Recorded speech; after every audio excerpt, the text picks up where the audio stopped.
decisive. I cannot emphasize on this enough. You have to be decided on what or who exactly you want to be. Hello my loves, welcome back to my YouTube channel. If you're an existing subscriber, thank you, but if you're new here, kindly click on the subscribe button below and like this video. Today we are going to be talking about how to create the kind of life that you want. I feel like in this day and age we undermine the kind of life that we want to live, where we're like, let's see, anything goes, you know. If you don't want to be mediocre, if you don't want to live a mediocre life, then this video is for you. 4 ways to create the kind of life that you want. The first thing you're going to do is to be decisive. I used to be a very indecisive person. Like, I can tell you today that I want to do this particular thing, and tomorrow I've changed my mind that I want to do this other thing. Like, I find it so hard to be decisive, and that was one trait I was working on. But then recently I started working on it, and then I have been getting tremendous results. I'm not even going to lie. The first thing you have to do when you want to create the type of life you want is to be decided. You have to decide exactly what it is that you want, what kind of car you want to drive, if you want to move cities, if you want to change jobs, anything at all. You have to be decided. And number 2, you have to be precise.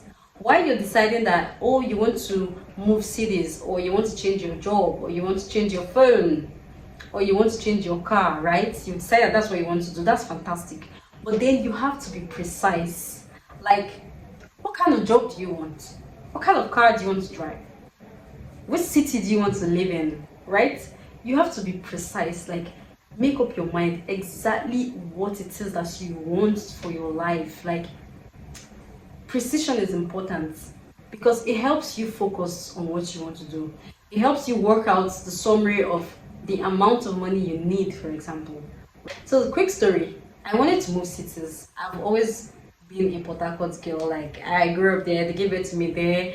I went to uni in Port Harcourt City. Like, my whole life revolved around Port Harcourt City, and I loved it. But at some point, I got frustrated about it. I wanted to move cities, but I had to be precise where exactly I wanted to go to. Because it's one thing to say, oh, I'm tired of this place, I want to move cities. It's another thing to actually be precise on which city you want to move to. So I decided that I was going to pray about it, because I don't want to just live my life without making God the focus in everything that I do, right? I prayed about it, and it dawned on my spirit that, okay, Lagos it is. So here comes my precision, Lagos City. And it didn't even take me up to 2 months. I'm not even going to lie. When the time came for me to move, I wasn't ready, but I just had to take the opportunity because it came at that time. I didn't want to just procrastinate and say, okay, I'm going to wait when I have enough money or when I'm ready. Make sure you have enough money before you move, right? And I don't regret it at all, because I look at how far I have come, and I'm grateful to God, because I know that a whole lot more doors of opportunities are going to be opened, and I'm ready to embrace all of it. Number 3, you have to get to work. You want a new job. What kind of job do you want? You've decided. You are precise on the type of job you want. What if you don't have the skill required for this new job that you want? You have to get to work. Work means you have to improve on the skill sets that you need to play out in this new job. Or you want to change apartments, for example, and you're already precise about the type of apartments you want. The next thing you're going to do is to work out a budget. And then you know that, okay, I'm going to work on this particular amount of money to get this apartment or to get this dream car. So you have to get to work. Number 4, you have to be focused.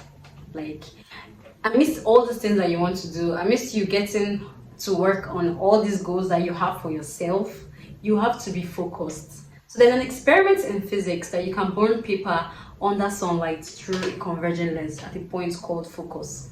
So you see that at this point called focus, the paper will be able to burn.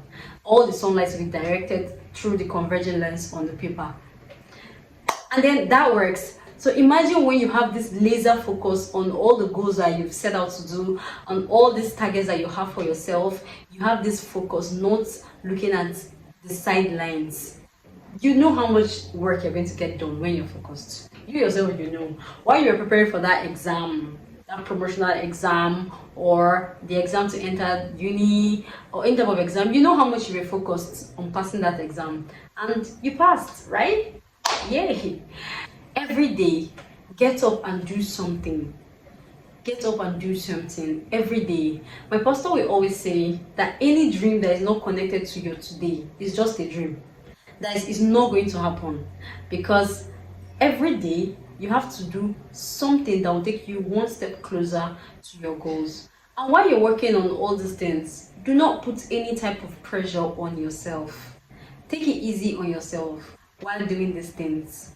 Don't put a time frame that you know that is going to frustrate you, because let's say you say you want to get this thing ABC done in 5 months time, and at the end of 5 months you weren't able to achieve them, and then there's all this type of pressure you're putting on yourself. You're frustrated, you're depressed, you are sad because you couldn't achieve your goals. No, don't do that to yourself at all. Don't put any type of pressure on yourself. Just be flexible, one at a time. Be flexible.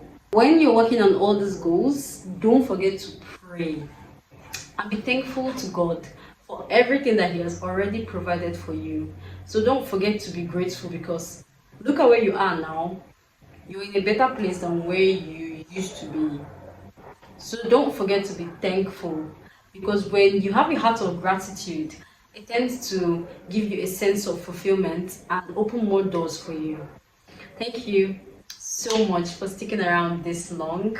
I'll see you in my next video. Bye.